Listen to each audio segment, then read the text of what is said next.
It's about the mindset. And the mindset is often missed. We oftentimes think about jumping right into, oh, I know which tool to use, or I know which formula or which system or which strategy to help my clients get what they're wanting to accomplish.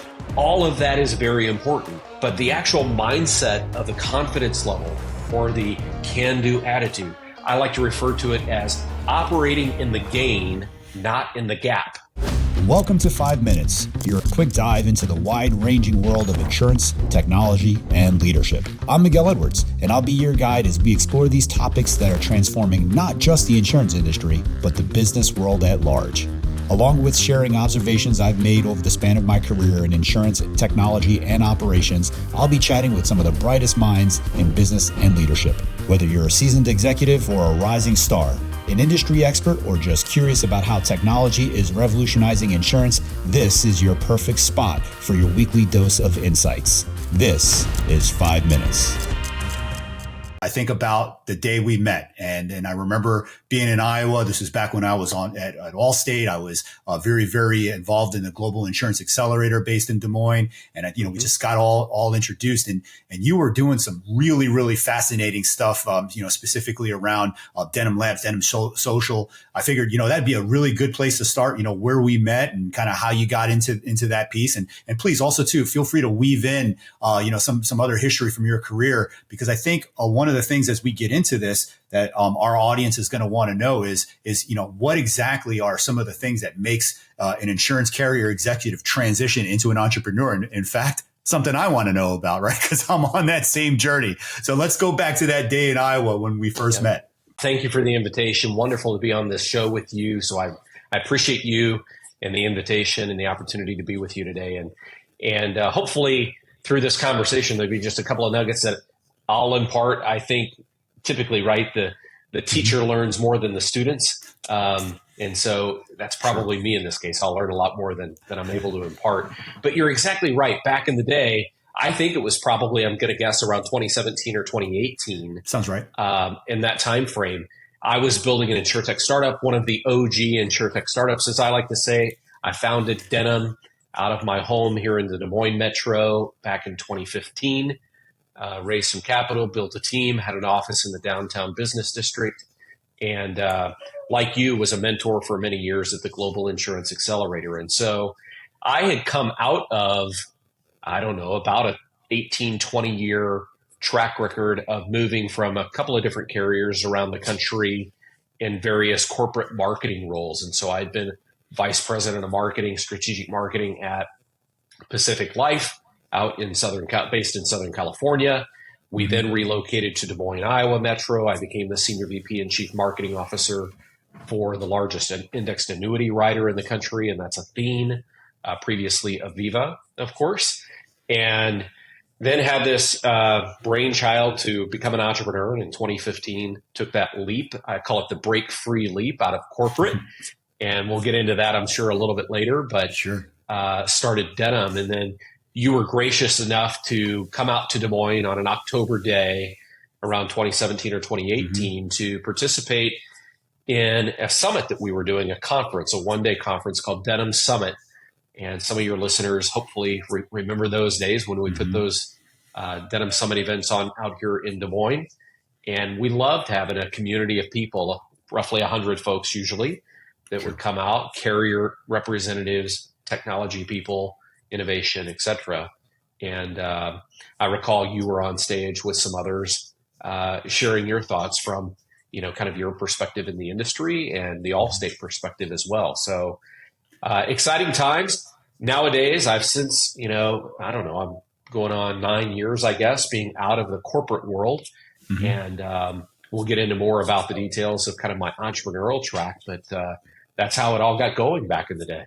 I remember, meeting you and your team and talking a little bit about Denim, and it reoriented me quite a bit to the shift in advertising and targeting and marketing, and it really speaks to an interesting topic that I want to get into now, which is the seismic demographic shifts that we're seeing in general, right? And I think we thought a lot about that seismic shift from a consumer perspective as boomers are aging out and millennials are our new customer, et cetera. And by the way, it's funny, I always skip the Xers, right? Because we all know statistically, we're insignificant in the overall grand scheme of things. Something happened where there aren't enough of us. So you go through this massive demographic shift on the consumer side, but we're also seeing that now play out in the workforce, right? The boomers are taking off now, they're retiring en masse. We're seeing now millennials in leadership roles. And you and I actually in the pre-show, we were lamenting about, the burnout that we're seeing, the need for mentorship. Talk a little bit about, some of the things that you're seeing in that space, specifically as your role as an executive coach, as a mentor, as an educator. What are some of the things you're seeing and some of the unmet needs that may concern you? We track Gallup, and I know a lot of your audience is going to be familiar with the Gallup organization. We track Gallup quite closely as well. I'm finalizing the process right now this month of becoming a certified Gallup strengths coach around the Clifton Strengths Assessment. But Gallup recently came out with some of their research talking about how that employee stress levels are one of the key things to watch here in 2024, one of the current topics or events in the worker dynamic. Globally right now, we talked about how 44% of employees around the globe talk about how they're at significant stress levels in the workplace. The worst situation is in the U.S. The U.S. talks about, and Canada is combined in this stat, U.S. and Canada, and our stats are even worse at 52% of all employees surveyed talked about how they've experienced a lot of stress within the most recent day. And so that's a key topic when we talk about burnout, when we talk about employees getting their heads that, the grass is going to be greener on the other side. Or it also evokes this other notion about employee engagement or disengagement, maybe is the better way to think of this. Another element of this could be, do employees trust their managers or do employees trust their leaders? So all of these topics really kind of get balled up together.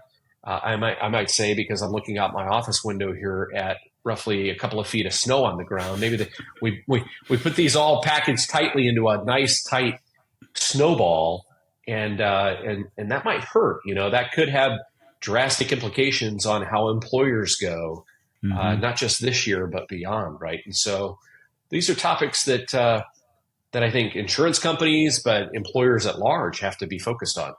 So we've got this concept here of this mountainous stress, specifically in the middle management space that we're seeing.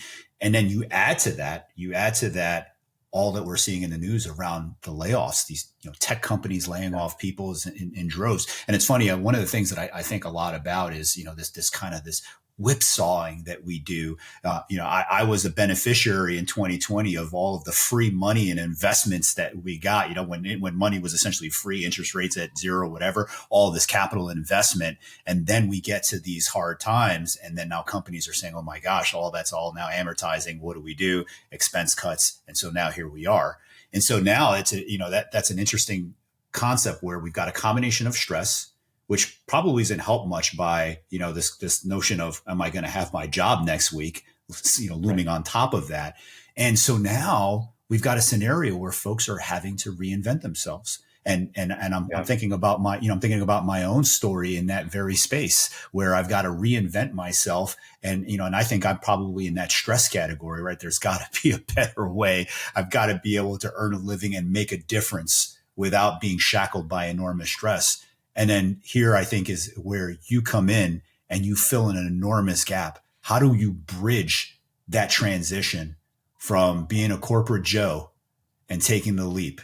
And so talk to me a little bit about Propel Day and all that you bring to the table with your product and the Confident Consultant, which was a fascinating read. So give me some detail on that. Well, thanks for the tee up there. You're right. Because of all of this context that we just laid out, right? It's a difficult and complex worker environment right now, both for leaders, but also for managers and employees that you've succinctly laid out.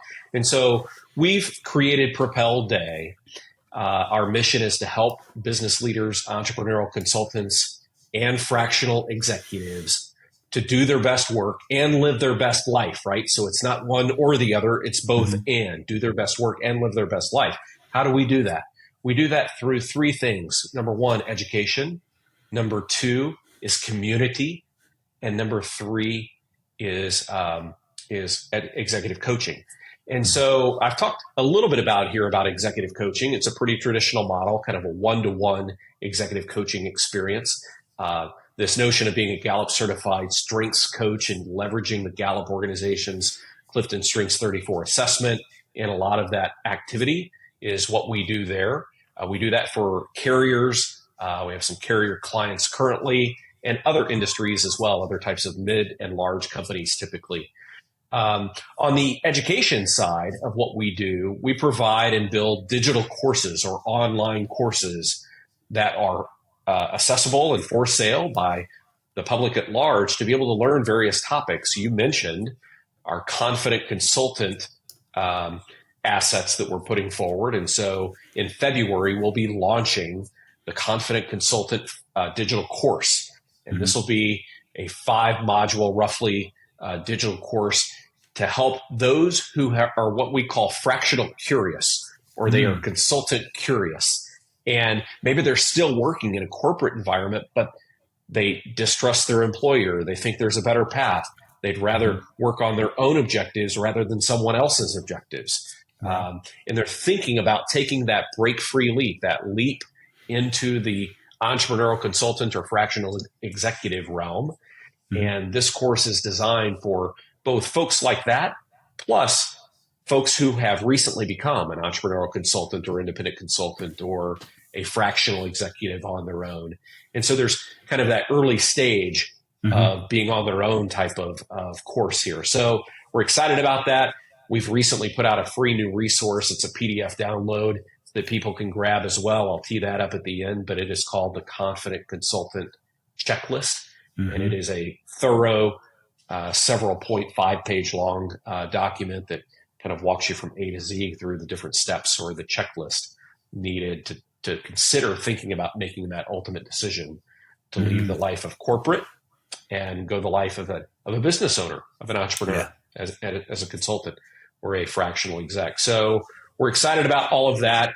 The community aspect is coming soon. It'll come out this spring. We'll launch that aspect this spring, but excited about all of those assets and all that value and help that we can provide in support for this new worker realm, right? This new worker reality that, hey, not every worker is going to be in a corporate setting for their entire career. Right. In fact, you'll hear me, rather than hear me call it a career, you'll likely start hearing me call this someone's professional journey.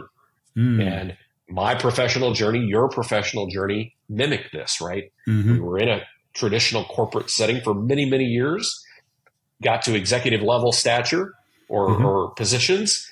And ultimately, for whatever reason it was, in my case, it was kind of a blindsided, I got let go, kind of blindsided situation 9 years ago.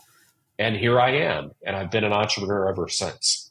So, and I should point out, I've been in this role of being an entrepreneurial consultant and a fractional executive multiple times now. So it's an exciting world. And we're excited to help a lot of folks with this. One of the things that you said, which is kind of interesting, is that when you are ready to make the decision to make the leap. Now that's interesting if you make that decision, but what we're seeing oftentimes is that people are blindsided, as you described.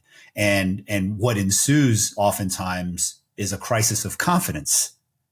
And, what am I going to do next? And am I qualified to do this or that, the other thing? As you think about some of the folks that you've mentored, as you think about some of those journeys, maybe even your own, what tips, what advice do you have for someone who's laying in the dumps, crisis of confidence? I got let go. It wasn't because, it's easy to say, well, it was a corporate decision, so on and so forth. It is what it is. But what happens when you actually feel like, man, was I at the bottom of that list?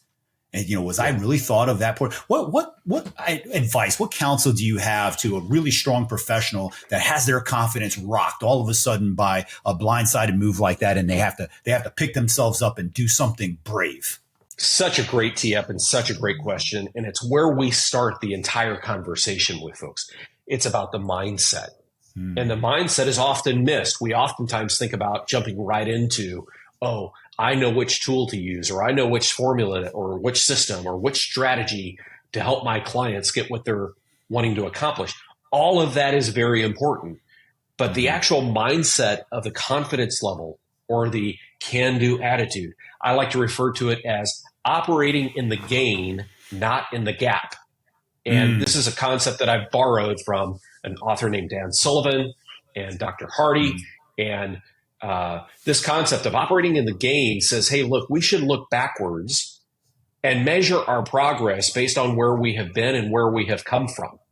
Right. Not measuring our progress or our accomplishments based on our ultimate ideals or aspirations. Those are often like the horizon. The further we chase them, the further they move out, right?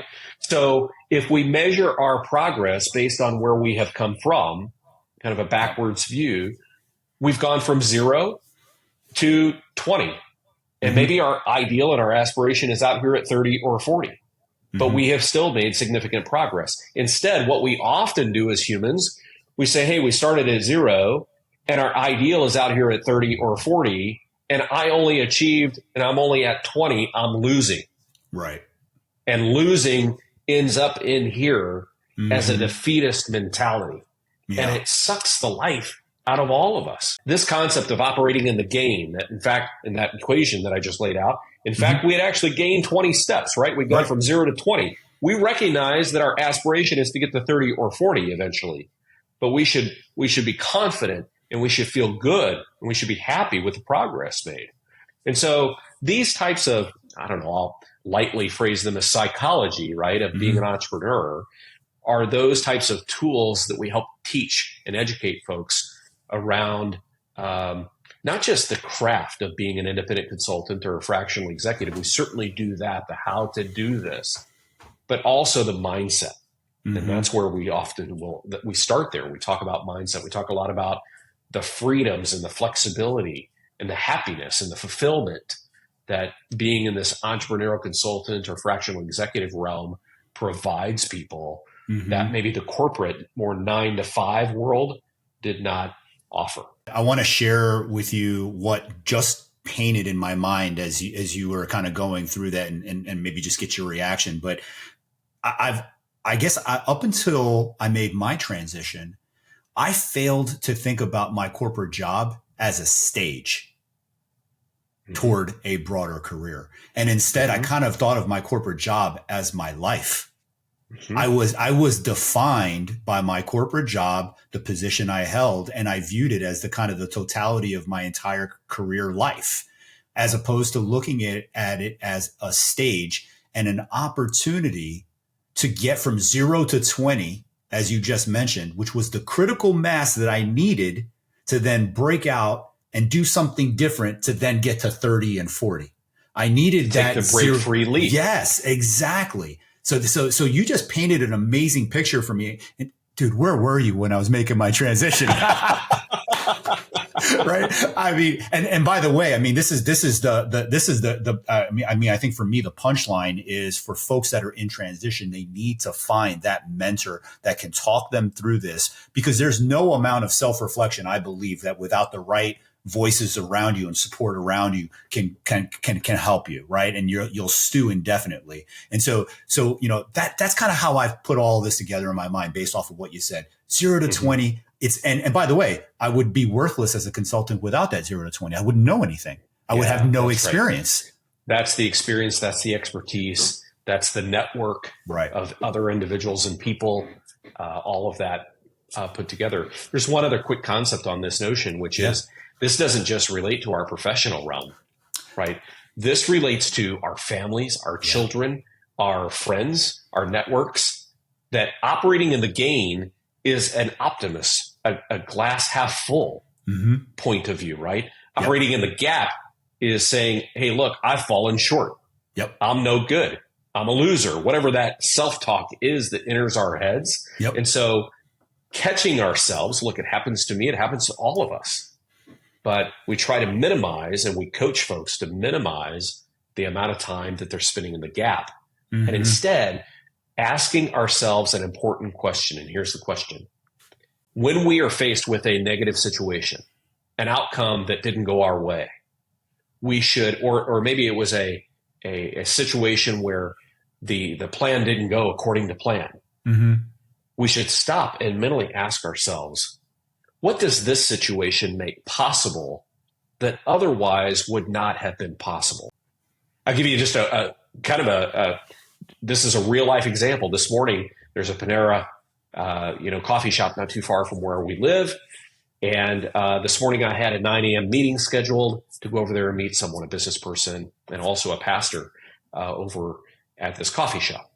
And I show up, and it gets to be about 10 after 9, and it gets to be about a quarter after 9, and I'm texting this individual. They haven't shown up, and it turned out that we got our calendars mixed up. They thought it was at a different time and so forth, and we couldn't have the meeting. They weren't there. Luckily, I had brought a book with me. I enjoy reading good books, and I took about 30 minutes then to have a great cup of coffee and fill my brain with some content and some reading that was really fantastic information. I'm glad I had that time. And that was what was made possible by the unfortunate event and situation that I wasn't able to meet the gentleman that I was there to meet with. And so just looking and reframing, it's a reframing exercise at the end of the day is what this is. It is an opportunity to take something that's a negative or something that didn't go according to plan or something that we feel like, gosh, I sure messed that up or I screwed that up. And we reframe it, moving from what I call the gap into what we refer to as the gain. And I ended up gaining by reading the book and having time that I otherwise wouldn't have had. I love it. I love it. So based on that and lots of the other discussions that we've had, Greg, it seems like what you've done really is kind of codify an approach and a way of thinking and structures to making this transition. I guess that all that's embedded and built into the Confident Consulting course. Could you go into a little bit more detail in terms of, kind of what's all included in some of the hows and the what's that go into that learning experience? Love to. And like I said, in mid-February, we'll have some announcements come out that folks can sign. Well, in fact, they should sign up on our email list if they haven't, because that's how we communicate most of the time, or find our LinkedIn page or our Facebook page or Instagram or whatever. But Confident Consultant, the name is just as it says, right? It's straightforward. That if you think about the very nature of being a consultant or a fractional executive, confidence is a key element of the deliverable. Look, no one hires a not confident or a lacking confidence consultant. Right. Now, we could have also said competent, right? Because they wouldn't hire someone lacking in competence either. Right. But we're going to assume the fact that somebody's taken this bold step to become an entrepreneurial consultant or a fractional executive, they have the experience, they have the expertise, they have the competence. Now, not everybody has the confidence. Right. And so a couple of the modules I'll just quickly walk you through. So there is a module about assessing whether or not making and taking that break-free leap, leaving the corporate job and going to life as an entrepreneur and a consultant, fractional exec. Is that right for you? There's a module and a process that we walk folks through around that, specifically an assessment that we've created about that. So there is a section about, ultimately, are you going to do this as a side gig type things? A lot of folks will do that. Or for other folks, they'll say, hey, look, I was laid off and I'm ready to just go ahead and start this process because I'm as I like to say, I'm in the garden pasture anyway. Right. I'm walking around the garden pasture. Right? I'm not in a 9-to-5 right now. So we walk folks through that and how to become their own boss. There's another module where we go deep, and I'm just kind of hit and miss here, where we talk through the marketing, business development, and client acquisition. Huge part of this process, right? And so in Confident Consultant, the course, we start that process. Now, we'll have another course coming in a couple of months where we'll dive deep and go full book just on that formula and that process. But we'll give the starting blocks for how to do that in Confident Consultant. And then there is a module specifically about the topics that I was just talking about, which is about mindset shift. It's talking about how to achieve freedom and happiness and fulfillment. And we talk folks through that and how to get the mindset. how to have confidence even when things don't go your way, how to keep how to build and keep the momentum that's needed when you're in business for yourself. So that's a little bit of a snapshot. We'll also have several bonuses. We're going to have things like the tech tools needed to get your website and all the other things set up to be able to do your marketing engine, setting up automations. So we'll have cheat sheets and worksheets and things like that corresponding to, if you're brand new to this, and you're not naturally a marketer, you're not familiar with all these different tools, how do you do that? We'll have other bonuses that we'll provide, for example, like a community aspect and some live access to me throughout the course for certain folks that want to opt in for that. So we're excited about it.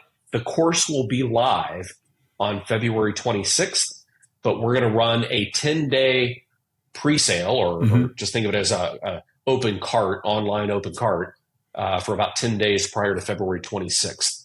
So look forward in mid-February, I guess is the point here. Got it. Awesome. And even listening to you deliver that, I'm gaining so much kind of knowledge in terms of building myself as an entrepreneur. If I may, Greg, I wanted to add a couple of other things to the kind of the list of challenges, and perhaps it's good for our listeners and maybe even content for you to consider for your course.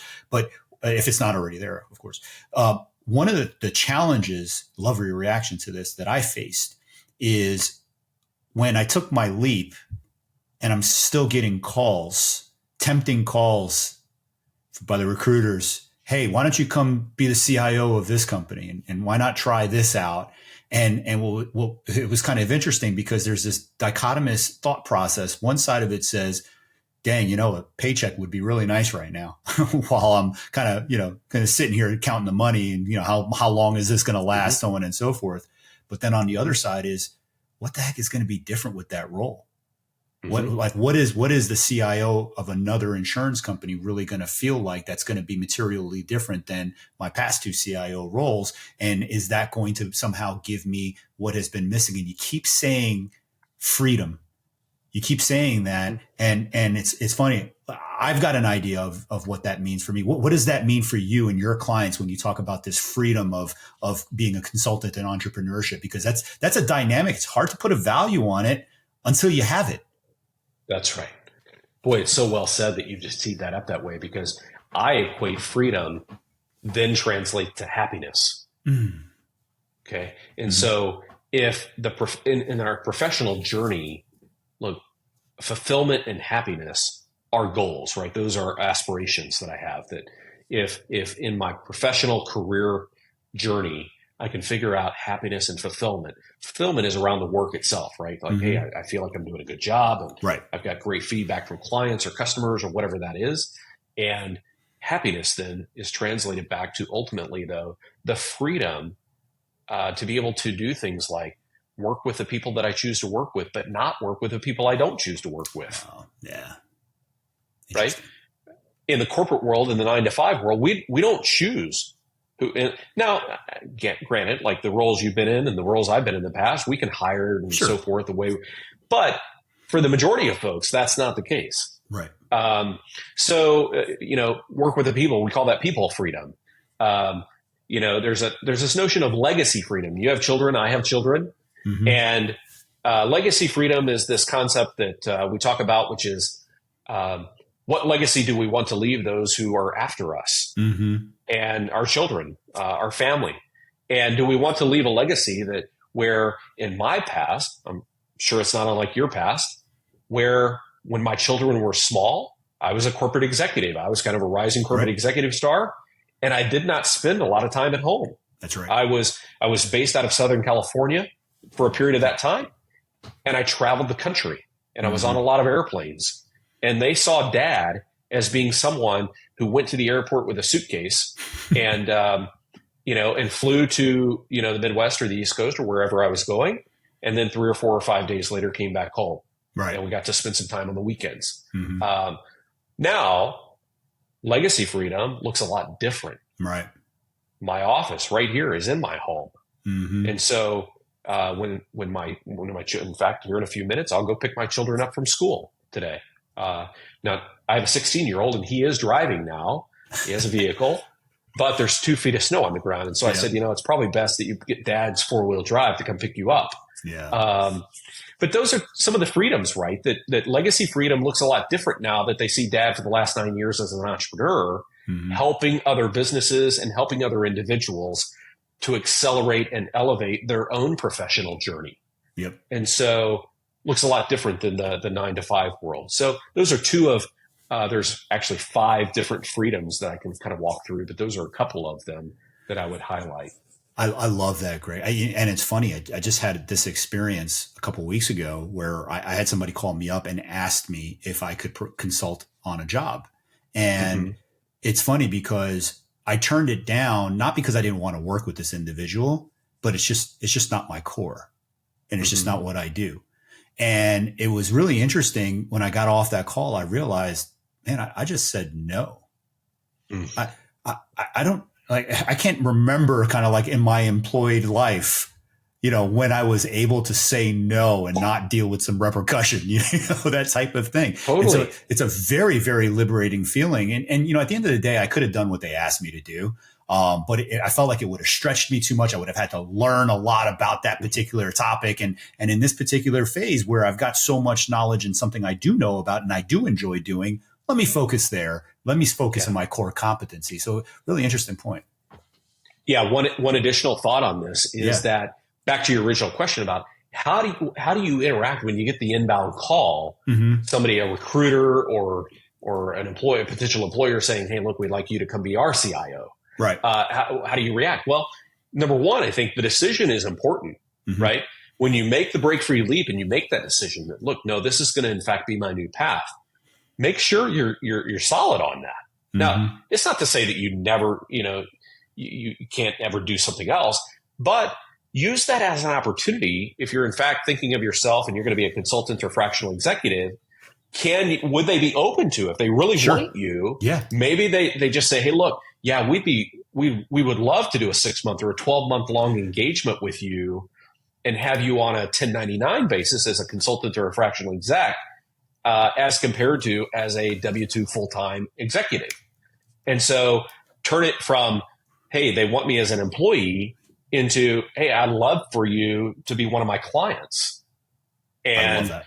It's just a prospecting opportunity. That's the way we look at it. Is it's a fantastic lead, rather than a real kind of like push, pull, tug decision type thing. We look at it as a warm lead, a very, very warm lead. So that's, now not everybody's going to take that approach, right? They may in fact, and one other, let me just add on to that. One other commitment you could make in a context like that is say, hey, look, I would love to work with you for the next 6 months or maybe 12 months. And during that period of time, I'll gladly use my network and assist your company into identifying the right long-term fit for the role. Right. Right. And I've done this in the past where I've been a fractional CMO at an insurance company. I was on a 12-month, this was all the way back in 2015 and 16. And I was on a 12-month contract. And during that period of time, I, led the interview process, ultimately found their new CMO for that company, for that insurance company. That's now been nearly 9 years later, and that CMO is still their CMO today. And you added value on multiple fronts, Yeah, so that's fantastic. And by the way, what I hear in all of this is really optionality, is really what it is. Optionality to write freedom. Yeah, exactly. I love it. This was an incredible talk. I can't thank you enough for dedicating the time on this. Do me one quick favor though, because I keep saying in Propel Day really fast. Why not let the listeners just a few, and I'll put it in the description below. But why not just tell users or listeners where it is that they can find your content, your website, etc. Yeah, our website is simply propelday.com. Okay. And then that confident consultant checklist that we talked about a moment ago, it's a free resource that we've made available. You can find that at propelday.com/C3. And so propelday.com/C3, and little landing page there, and people can get that checklist. And so encourage folks to go out there. Of course, we're on LinkedIn, Instagram, and Facebook as well, all at Propel Day. So you can find us there as well. Thank you for joining this episode of 5 Minutes. If you've enjoyed our discussion, we'd love for you to share it with anyone else you think might find it interesting. Also, please subscribe on whatever podcast platform you're listening on and hit that bell to stay on top of the game with our practical 5-minute episodes. We look forward to seeing you again next week.